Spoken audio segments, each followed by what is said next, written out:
Assalamualaikum warahmatullahi wabarakatuh. Siapa yang bisa percaya kalau kambing itu bisa beranakkan kerbau? Kalau telur ayam itu berasal dari telur angsa, dari angsa? Tak ada yang bisa percaya, kan? Atau kuda bisa bertanduk? Tak bisa. Tapi anehnya ini terjadi di dunia politik kita. Induknya adalah partai politik. Anaknya adalah pemimpin nasional kita. Berkaitan dengan demokrasi, berkaitan dengan dinasti, berkaitan dengan amburadulnya sistem demokrasi kita belakangan ini. Dan ini sudah sempat ingin dirubah oleh Anies Baswedan yang pada waktu itu hanya sebatas dia menjadi gubernur. Dengan apa dirubahnya? Mau dicoba dirubahnya? Karena Anies beranggapan rusaknya demokrasi kita ini sumbernya adalah partai politik. Dan saya pribadi cocok sekali dengan kata-kata dari Felix Xiao yang mengatakan agama harus dibawa ke dalam dunia politik. Dan ini akhirnya heboh. Jangan bawa agama ke politik. Itu semboyannya, kan? Jadi kalau kita orang beragama kemudian kita masuk ke dunia politik, kita harus ateis masuk ke situ. Keluar dari situ beragama lagi. Lontong pecal. Pertama, apa yang saya katakan dengan tak mungkin kambing beranakkan sapi? Ya, tak mungkin. Pasti tidak mungkin. Itu alami saja. Bagaimana mungkin sebuah partai yang melaksanakan dinasti, kemudian jabatan seumur hidup ketua umumnya, kemudian seluruh kadernya mengatakan tegak lurus kepada ketua umum, sistem feodal yang dipakai selama ini di partai politik kita itu akan melahirkan demokrasi? Bukankah yang akan memilih, yang akan menentukan siapa yang akan dipilih oleh rakyat menjadi presiden itu atau menjadi gubernur itu, yang menentukan partai politik? Di situ kuncinya. Sementara kita memilih tokoh nasional, tokoh paling pintar, putra terbaik bangsa ini, presiden, dibatasi masa jabatannya 5 tahun, boleh dipilih kembali cuma sekali lagi 2 periode. Kalau ketiga periode, ribut. Sementara di partai politik, di mana katanya adalah induk daripada demokrasi itu sendiri, mereka memakai sistem feodal. Begitu lahir partai, seakan-akan partai itu adalah milik mereka.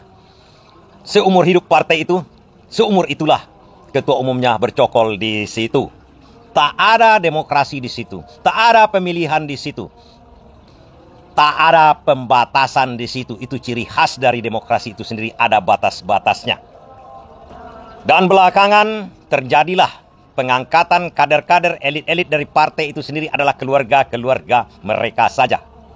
Oke, sistem feodal pun diberlakukan di situ.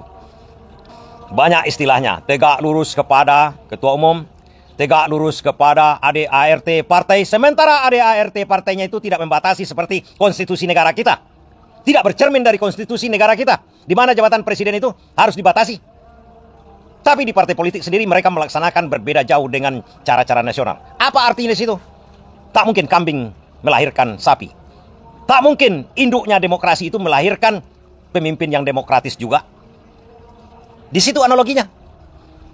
Mana mungkin partai politik yang akan menelurkan calon pemimpin yang diharapkan demokratis nanti memimpin nasional ini dilahirkan dari sistem perpolitikan partai, sistem peraturan partai, sistem ADART partai yang seperti itu. Analoginya seperti itu, kawan. Jadi jangan terlalu berharap kalau undang-undang kepartaian itu tidak dirubah oleh Prabowo saat ini. Tapi pertanyaannya, Prabowo kan ketua umum partai. Apa mau dia merubah? Mau. Kalau dia seorang demokratis. Tidak mau kalau dia seorang feodal. Biarpun kita melahirkan partai itu, kita yang membuat partai itu, kalau tujuan kita untuk negara, untuk demokrasi, kita mau berbuat seperti itu. Tapi kalau masih memakai sistem feodal, jangan berharap. Dari produk partai politik seperti itu lahirlah yang namanya Presidential Threshold, PT. 20% yang dihabisi oleh MK. Tak sesuai dengan konstitusi kita yang demokratis. Itu kan hasil produk mereka itu. Jadi cocok dengan analogi saya. Tidak mungkin kambing beranakkan sapi, kambing beranakkan kambing. Itulah produk mereka. Tak demokratis, dihabisi oleh MK. Banyak lagi yang lain. Gak usah kita sebutkan semua. Dan kalau ini dijalankan terus-menerus, ya terus-menerus seperti ini, pasti. Apa yang cocok saya dengan Felix Xiao? Felix Xiao mengatakan agama harus mendasari perpolitikan kita. Memang saya sangat cocok dengan Felix Xiao ini. Bukankah kalau kita seorang beragama, seluruh nafas, tarikan nafas kita itu berdasarkan agama. Tindak tanduk kita itu berdasarkan agama. Mulai dari lahir sampai mati. Mulai dari bangun tidur sampai tidur lagi, sampai bangun lagi. Itu diatur oleh agama. Jiwa kita itu melekat agama. Tak bisa kita berpolitik, ikut politik, kemudian kita tinggalkan agama. Entah di mana kita tinggalkan. Kemudian kita menjadi ateis di situ, begitu kan? Begitu caranya. Itu artinya yang mengatakan bahwa jangan bawa-bawa agama ke politik. Kan itu artinya. Sementara konstitusi kita menyatakan tak ada tempatnya bagi orang ateis di negara kita ini. Hanya cara-cara tertentu dari sistem perpartaian. Masuk lagi kita dari situ. Partai politik ini katanya ada ideologi dan segala macam. Mereka tidak mau direcoki dengan hal itu. Mereka tidak mau demokratis menerima pendapat yang lain. Artinya kalau seorang demokratis, dia mau menerima pendapat orang lain. Dan penggiringan oleh partai-partai ini, jangan bawa-bawa agama ke sini, ke partai politik. Oh, hancur kalian. Kalau tidak beragama kalian di partai politik, keluar kalian dari Indonesia ini.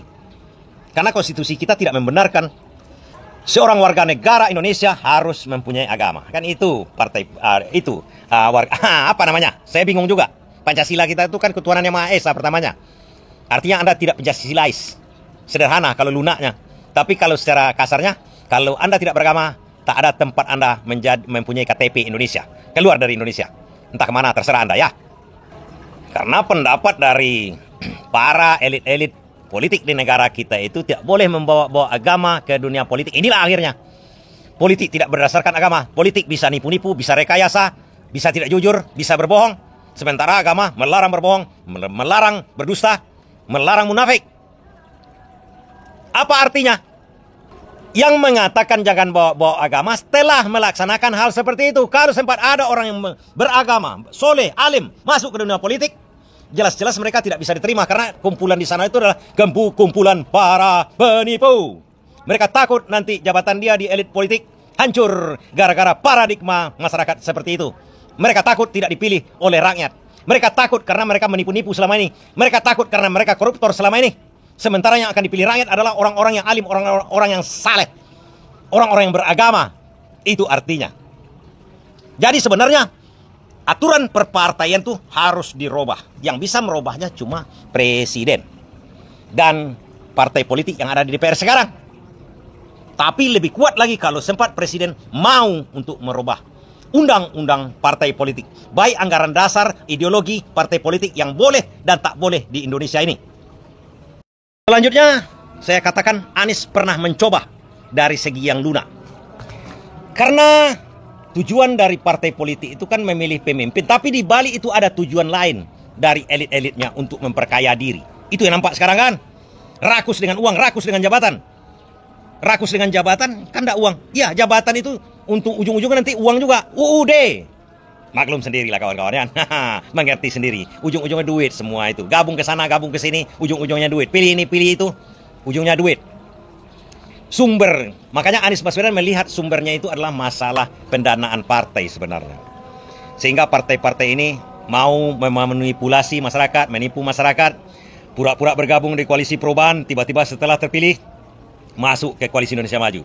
Dulunya sempat Anies Baswedan merubahnya dengan cara apa? Dengan memberikan dana hibah kepada partai-partai politik waktu dia menjadi gubernur. Itu secara lunak agar bisa menjinakkan partai-partai ini, agar partai-partai ini tidak berbuat yang haram, tidak berbuat yang mungkar, agar melaksanakan aspirasi masyarakat. Bukankah mereka dipilih oleh masyarakat untuk mengaspirasikan pendapat masyarakat? Tapi yang dilakukan partai-partai politik kan nego-nego masalah bisnis. Ujung-ujungnya membuat peraturan-peraturan yang menguntungkan mereka, yang menguntungkan bisnis mereka. Anies sudah melihatnya hal tersebut. Jadi ujung-ujungnya semuanya adalah masalah dana perpartaian. Makanya Anies memberikan hibah. Dari situ bisa kuncinya masuk. Dari situ itu yang bisa dilakukan dia sebagai gubernur. Itu intinya. Kalaulah Anies Baswedan menjadi presiden, bisa jadi dia akan merubah undang-undang perpartaian tersebut. Sesuai dengan narasi yang saya katakan tadi. Sesuai dengan narasi yang dikatakan oleh Felix Xiao, bahwasanya di politik itu harus ada adab, harus ada etika, harus ada agama di situ. Supaya apa? Supaya mereka tidak menipu-nipu rakyat. Supaya apa? Supaya mereka tidak bertindak atau berlaku haram, mencari uang haram, dan semua tindakan yang memang membuat rakyat muak. Kira-kira begitulah. Anies coba potong di situ, tapi karena levelnya masih provinsi, tidak ada gaungnya ke pusat. Tidak ada gaungnya sama sekali. Nah, kalau seandainya Anies Baswedan bisa menjadi presiden, insya Allah 2029 barangkali saja ini bisa dilakukan dia.